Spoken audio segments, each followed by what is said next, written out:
This Wednesday, August 12th, the moon will move directly in front of the sun. And for a narrow strip of our planet, day will briefly turn into night. A total solar eclipse. And if you're in Europe, this is one celestial event you really don't want to miss. But there's one very important thing you need to know. 99% is not the same as 100%. Not even close. And I learned that myself during one of the most incredible days of my life. But first, what exactly is happening on Wednesday? Where can you see it?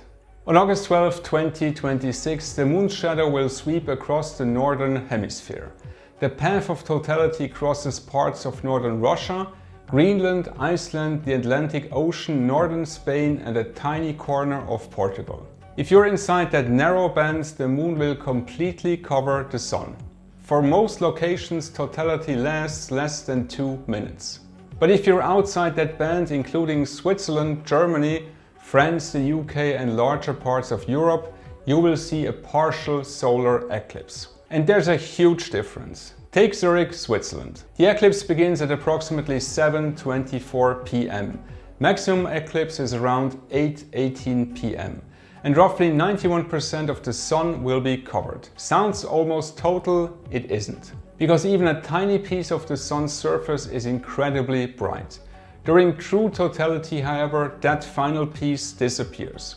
And suddenly, everything changes. What actually happens during totality?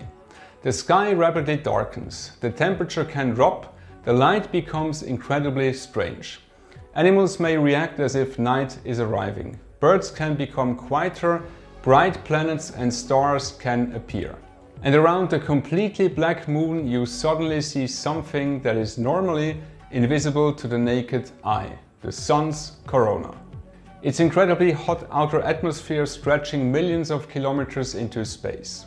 Just before totality, sunlight can shine through valleys on the edge of the moon, creating the famous Ballais beads. Then comes the spectacular diamond ring effect. And finally, the sun disappears. For perhaps 1 or 2 minutes, you're standing inside the shadow of the moon. And believe me, seeing 97 or 99% is impressive. Seeing 100% is an entirely different experience. And here's the crazy part.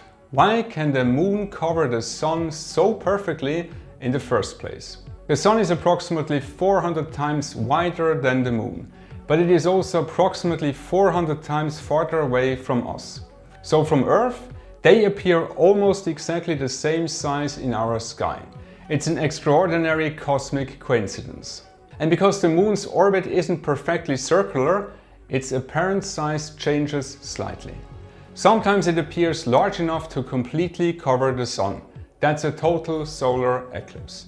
Sometimes it's slightly too small. Then a bright ring sunlight remains around it. That's an annular eclipse, the famous ring of fire. And there's something even more incredible. The moon is slowly moving away from Earth, about 4 centimeters per year.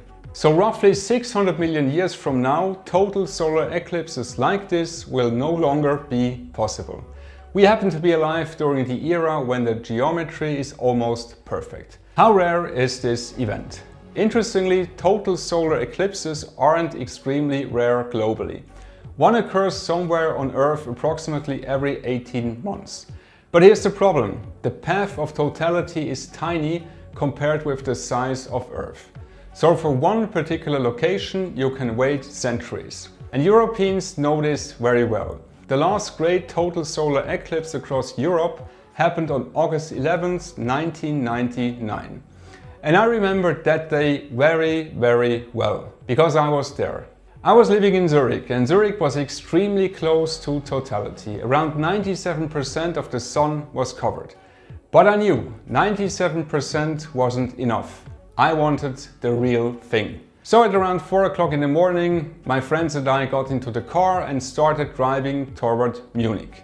Remember, this was 1999. No iPhone, no Google Maps, no live satellite images in your pocket. I didn't even have GPS in my car. We had a paper map, that's it.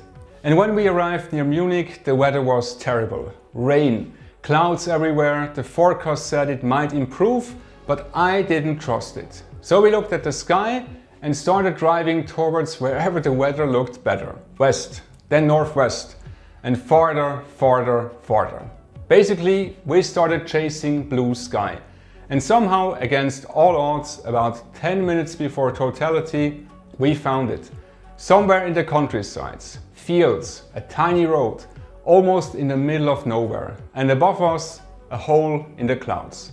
We stopped the car, I jumped out, I grabbed my tripod, I hold an old Kodak camera with a proper solar filter, and then the moon covered the final piece of the sun.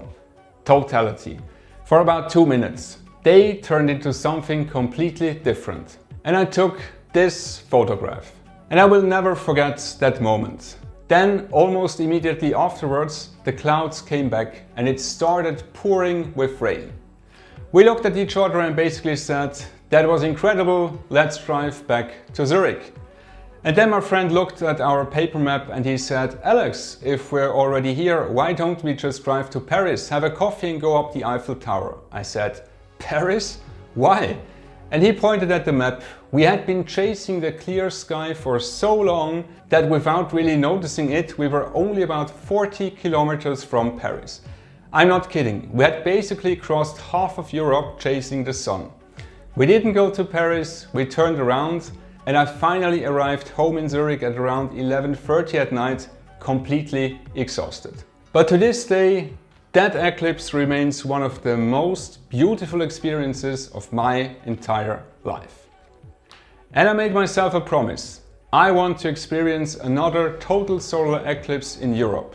And that brings us back to 2026. This Wednesday we get another chance. If you're in northern Spain, Iceland, Greenland, or another location inside the path of totality, do not miss it. Because 99% is not 100%. And if you're in Switzerland, like me, we're not inside the path of totality. But we are still getting a spectacular partial eclipse. In Zurich, the start is approximately at 7:24 p.m. Maximum is approximately at 8:18 p.m. Around 91% of the sun is covered. And here's the important part. The sun will be extremely low. At maximum eclipse, it's only around 3 degrees above the horizon, towards the west-northwest. So don't stand somewhere surrounded by buildings or mountains. Find somewhere elevated with a completely unobstructed view toward the west-northwest. A high viewpoint around Zurich can therefore be much better than standing between buildings in the city. And check the weather forecast on Wednesday. Unlike me in 1999, you actually have live radar on your phone. But please watch it safely. This part is serious. Never look directly at the partially eclipsed sun with your naked eyes. Normal sunglasses are not enough. And forget internet tricks involving CDs, DVDs, smoked glasses or homemade filters. Use proper eclipse glasses compliant with ISO 20322. And very important, never look at the sun through binoculars, a telescope or a camera without a proper solar filter attached to the front of the optics. Eclipse glasses alone do not make binoculars or telescopes safe. The concentrated sunlight can cause severe eye damage almost instantly.